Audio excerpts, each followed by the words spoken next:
தம்பி முன்னுக்கு போயிட்டுறாதங்கோ. சரி அண்ணா, நான் வந்துட்டேன். அண்ணா பசிக்குது அண்ணா.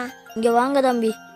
இருங்க இருங்க தம்பி, அம்மா வீட்டு வேலை செய்ய போயிருக்கிறா, வரட்டும் தம்பி. பசியை கொஞ்சம் தாங்குங்க தம்பி. நம்ம அம்மா நமக்காகத்தான் தம்பி இவ்வளோ கஷ்டப்படுறாங்க. நம்ம எப்போ தம்பி உழைச்சி நம்ம அம்மாவுக்கு சாப்பாடு கொடுக்குற? நம்ம ஏழையா பிறந்தது நம்மளோட தப்பு இல்லை தம்பி, இறைவன்ட தப்பு தம்பி. நமக்கு யார் தம்பி சாப்பாடு தருவா? அண்ணா கடுமையா பசிக்குது அண்ணா. இருங்க தம்பி, வீட்டில் கொஞ்சம் சாப்பாடு வச்சிருக்கிறேன், எடுத்துன்னு வரேன்.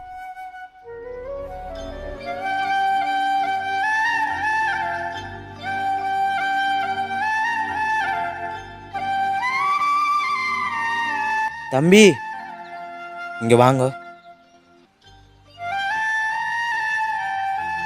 என்ன அண்ணா கூப்பிட்டீங்க? எனக்கு அண்ணா.